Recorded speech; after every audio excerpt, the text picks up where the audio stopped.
kicking off our series where we dive a little deeper into some of the research and the researchers who are connected to the Dangoor Center for Personalized Medicine. We want to learn a little bit more about their laboratories, their specific research, what kind of advances we can expect in the future, and what kind of medicine is going out onto the market. We're fortunate today to start with Professor Ayal Handel, and first I must congratulate you. I heard that just today or this week you were finally rewarded for all your hard work and you are now a full professor. Thank you very much. Actually, associate professor. Thank you very much, and I'm happy to be here. Wonderful, thank you. So just a quick bio so everybody knows who you are, and I know you won't talk about yourself, so I'll give you a couple words of background. Dr. Ayal Handel learned at the Hebrew University his undergraduate degree, correct, in life sciences, Correct. and then went on to study for your master's and PhD at the Weizmann Institute. After you finished your PhD, you continued at the Weizmann Institute for a postdoctorate and then went over to Stanford University in California, correct? Yep. And then in 2016, we managed to pull you back to Israel. And since then, you have been at Bar Ilan University, up until recently, as a senior lecturer, but now an assistant professor in the Minna and Everett Goodman Faculty of Life Sciences and an associate of the Dangoor Center for Personalized Medicine. Right? That's right. Perfect, good. So I wanted to talk to you a little bit today about all sorts of things, but let's kick it off maybe. Tell me a little bit about, in general, what does personalized medicine mean? I know you're working in a specific area on gene editing and CRISPR, but maybe more broadly, what is personalized medicine? Yep. So when we speak about personalized medicine, we speak about the person genome, its own genome, the code of life. And sometimes there are mistakes in this code, and they can cause different conditions and disorders. Apparently for the same disorders you can have different mutations, different changes in the code that can actually cause different diseases but also similar diseases. So when we approach a specific patient, we want to approach his own code and correct these specific changes, this specific mutation, broken DNA. So by figuring it out and personalizing it for each individual, you can design the therapy or the treatment that will suit that person, because it's not a one-size-fits-all. That's right. Okay. So now these days, we pretty much have the ability to read the DNA of every person. Actually, it can be quite cheap, around $100. And once you figure out the code, now you can tailor specific medicine or treatment.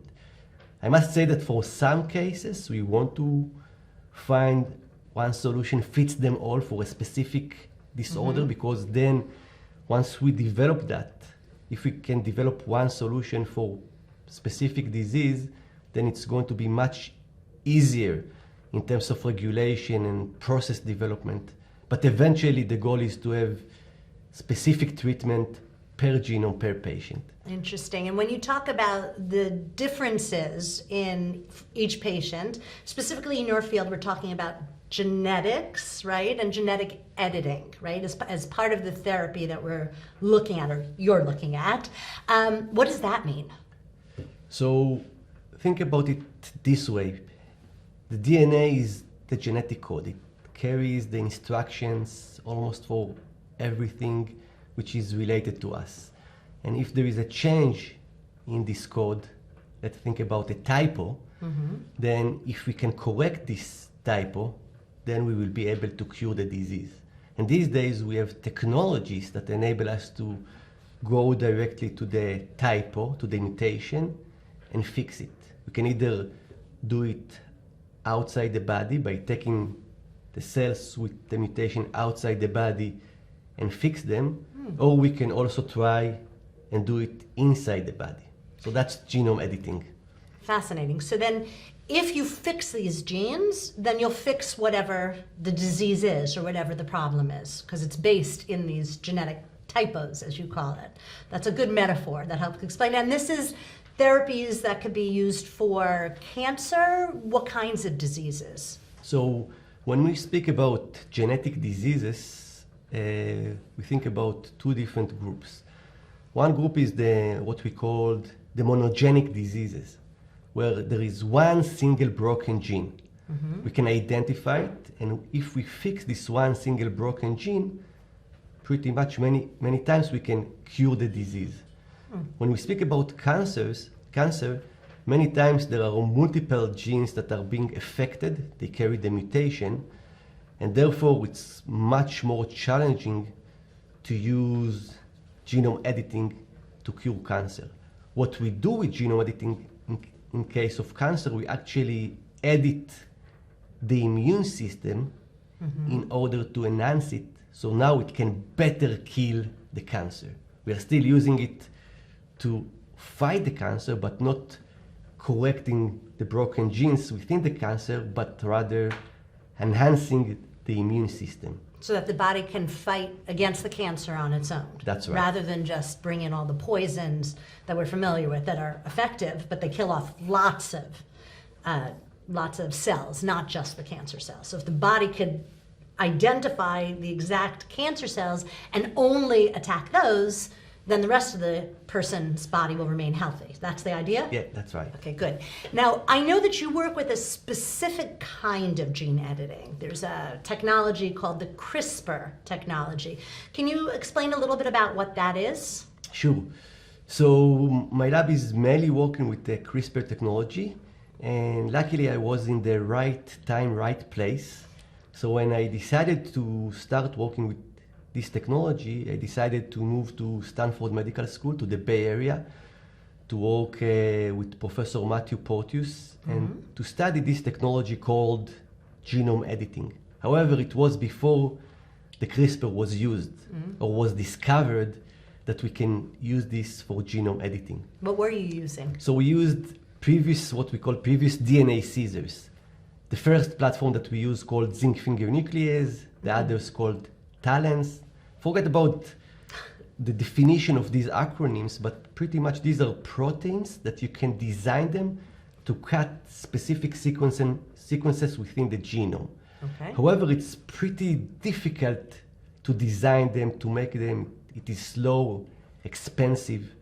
So I started my postdoc training in 2011, and a year later, actually, the CRISPR came. It was discovered in several places. One of them was in Berkeley, in the lab of Jennifer Doudna, together with Professor Emmanuel Charpentier.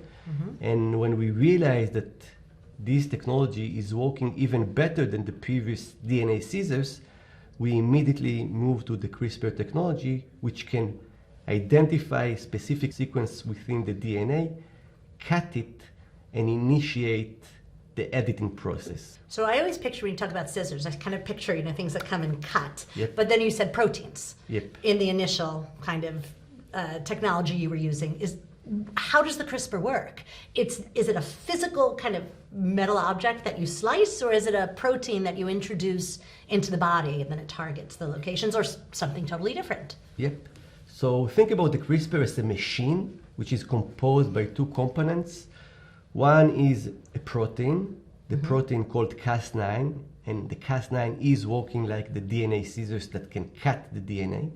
But then the protein is complexed with another molecule, RNA molecule, call it a guide RNA, just because it can direct the Cas9 protein to the right sequence that you want to engineer, to edit.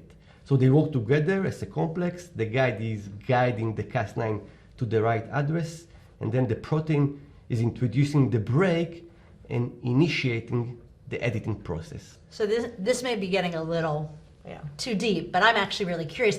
How does that work? How does a protein go in and break up a molecule? Could you explain that process a little bit? Or it's not too complicated?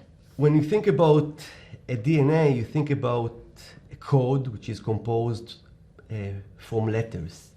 And the way to find a specific word within the sentence, you can actually build and design a complementary, something that is going to identify, and this is the RNA. The RNA can bind the DNA in a complementary way. It can identify specific sequences.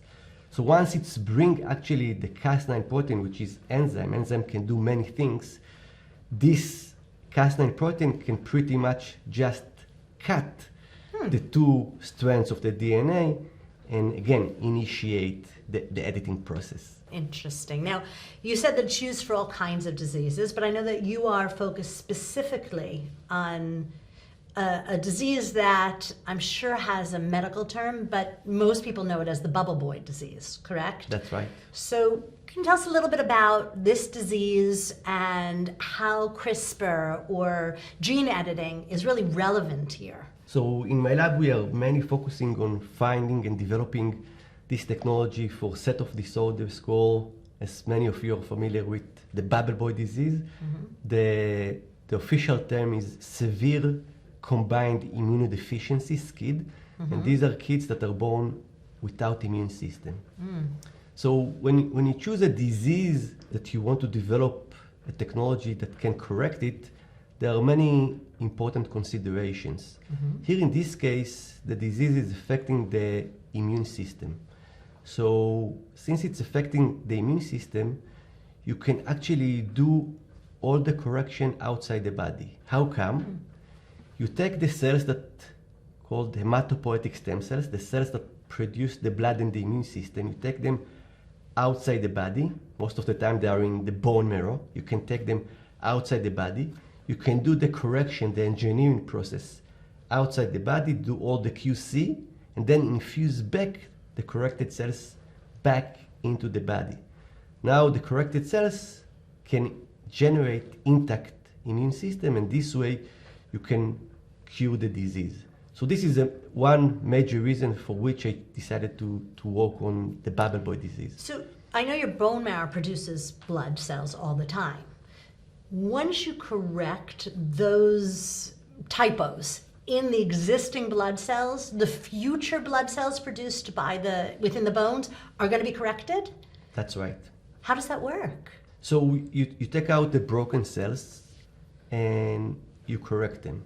Now you have a pool of cells with the corrected DNA and you infuse them back into the body and they can engraft. These corrected cells now has the ability to divide, but also to generate intact blood and immune system.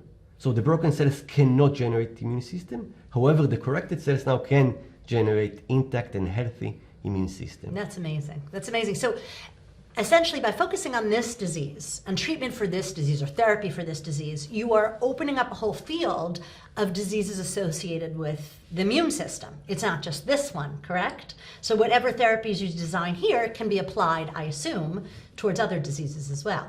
That's right. So there are many disorders that are related to the immune system, actually hundreds. There are actually a set of 20 different genes where if you are born with one single gene which is broken out of these 20, you don't have a functional immune system. You don't have T or B or NK cells. So we are working on these specific subtypes of immune diseases. However, we can definitely envision in the future that we can go after other disease, not only severe combined immunodeficiency. The unique thing about SCID is that amazingly, you need to correct a very small amount of stem cells, only 1% of the stem cells. If you correct them, they will be able to generate enough T and B cells. These are the cells that are missing. So for this reason, again, this is the second reason for which we choose to work on SCID. We don't need to correct 100% of the broken cells, only a very small fraction of the cells. So you have a greater likelihood of success, let's say, for less involvement or less manipulation. Are you seeing successes? Yep. So luckily, we are working with clinicians in Shiba Tel HaShomer. Shiba is very close to Bar Ilan University, actually 10 minutes by walk. And I'm working with Professor Raz Somech over there, who is really the champion of these type of disorders in Israel.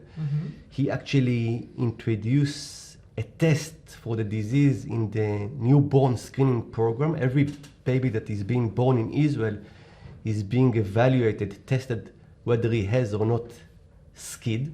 By working with him, actually we were in contact with a family where the kid was born with SCID. Luckily, he got a treatment which was successful, bone marrow transplant. However, during the delivery, they collected umbilical cord blood unit from him, and the family donated this sample to our lab so we can show proof of concept for this correction. And we did, and we were able, within the lab, to show that we can correct the mutation and generate in the lab, in the plate, immune system. That's amazing. Are there a lot of children born with this disease? So every year there are around 8 to 10 babies that are being born with the disease here in Israel. That's a lot more than I expected. And around the world, I assume then, because we're a small population there. Is it specific to the, is there a greater likelihood that some of the populations in Israel will have children with this, or is it just across the board one can expect certain percentages of children to be born this way? The numbers in Israel and in the Middle East are a bit higher, mainly because of consanguine marriages. And again, since the number here in Israel is higher, this is already the third reason that I'm working on the disease, because again, this disease, the numbers are higher in Israel compared to other countries. But I did read somewhere, if I'm not mistaken, that some of this technology or this therapy was approved by the FDA in America. What's the connection exactly? How much of your work was relevant in the medication or treatments, and what exactly did the FDA approve? Actually, recently, by the end of 2023, December 8th, the FDA approved the first CRISPR treatment. It's amazing. The CRISPR was discovered by the end of 2012. Jennifer Doudna and Emmanuel Charpentier got the Nobel Prize in 2020. And just again, last year, the FDA approved, based on this technology, the first treatment. And this treatment was not for SCID, it was for sickle cell disease, also a disease that affecting the blood system, cannot carry oxygen to the different organs. It's actually causing devastating situation. Different organs are failing because lack of oxygen. There is a lot of pain associated with the disease, and the FDA approved the first treatment. My link to this treatment is that part of the CRISPR, you need to actually work with two kinds of molecules, as I just mentioned. The Cas9 protein and the guide RNA. And actually, during my postdoc at Stanford, we were the first to show that you need to chemically modify the guide RNA in order to induce high activity. Otherwise, the RNA is just being degraded once it's inside the cell. We have a patent on that, and this drug, this approved drug, is using the same modification that we discovered, that we have a patent on them. That's amazing. And I know in America, sickle cell anemia is an issue for African Americans, which is a huge population. I don't know what percentage are afflicted with this, but I grew up knowing that there was, the same way that Jews had Tay-Sachs, African Americans struggled with this other disease, and that it was painful and horrible. And so that's amazing that you had any part in this, a big part it sounds like, because it sounds like you can't get the CRISPR technology, the protein there, without the RNA, and you guys worked on that, and that's amazing. So it must feel good. Yeah, I mean, many times what you do is end up in papers and in journals and then in libraries, but you don't know even if somebody is reading these papers. But when you actually involved in a discovery that end up in a drug, that's very, very nice. And I was very happy to see also during the development that they are using the same chemical modification that we discovered that are important for the CRISPR, and eventually that it's part of the approved drug. And this drug is approved both by the FDA, but also by the EMA in Europe and in UK. Amazing. So you played a critical role in transforming so many people's lives. That must be inspirational. Where are you going from here? What are you doing next? So right now, there are three main directions that my lab is taking. First one, we are still working on developing the technology for the bubble boy disease, SCID, with the hope that in the next 2 to 3 years we will be able to take it to a clinical trial. Hopefully, we'll be able to initiate these clinical trials also here in Israel. So monogenic disease is one disorder. Another important avenue that we are taking related to cancer, again, we are working in the field of cancer immunotherapy. We are working with the CRISPR technology to engineer T cells and NK cells to enhance the immune system. But then another aspect of my lab is we are developing method to measure the specificity of this technology, the accuracy. When you edit the DNA, you want it to be very accurate. Otherwise, you can, by mistake, generate other diseases. And we are developing methods to measure this accuracy so we can be sure that we can take it all the way as a therapy to the clinic. Right, because once you cut this DNA, it's cut, right? Can you glue it back together? Can you fix it? Or is there some way to fix mistakes? Or you're sort of stuck with any mistakes you might have done? So once you change the genetic code, it is there, and it's going to be almost impossible to undo. There are ways around it. For example, we call it suicide genes. So for example, if you want to edit T cells, the immune system, and you want the T cells to eliminate the cancer, but then you don't want these T cells to be in the system, you can actually induce suicide of these genes. Wow. And then actually kill these genes, and they're not going to be in our body anymore. That's pretty extraordinary, right? Yep. I love the names. There's the killer cells, which actually fight against the infection, right? They're named killer cells. Now we have suicide cells.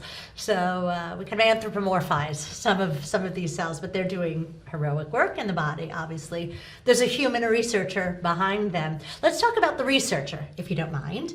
I actually want to ask you a couple questions about you. How did you end up where you are? How did you end up, you explained why CRISPR, but how did you end up interested in science and in this whole field? All along the way you made choices that got you to where you are today. So give us a little insight into how you got here. So when I thought about what I'm going to study in the university, since I was really fascinated by nature, I actually decided to go and study life science. Again, with the idea that nature is amazing. But then when I started to during the first year, I actually realized that molecular biology is really where I want to be. Understanding how cells are working, all the machines and processes that are taking place within the cells. So this is how I end up studying biology as an undergrad student. And then once I keep moving forward to my master and PhD, I moved to the Weizmann Institute, and then I was exposed to this field of DNA repair. So this was my PhD, DNA repair. How our cells are actually fixing DNA with lesions, with breaks. And then I learned a lot about this field. It's also related to many types of disorders, cancer and others. And the obvious extension of how the cells are repairing their own DNA is genome editing.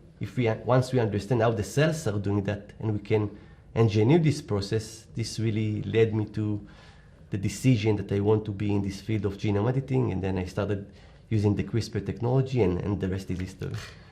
Well, just to go back to your history for a moment, how you landed, in this field you explained, but I know that when you finished up your postdoc in Stanford and decided to come back to Israel, there were a lot of options that you had where you could choose to go do your work.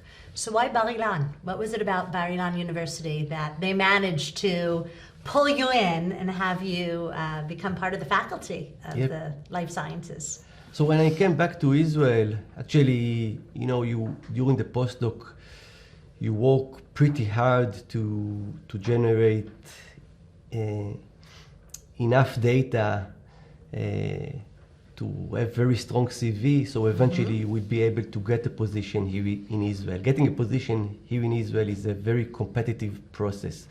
And I was interviewing in a number of universities here in Israel, but eventually I decided to come to Bar Ilan, mainly because it is a young university with appreciation to biotechnology. I knew that I want to do something in the field of translational medicine, translational science, in the field of biotechnology.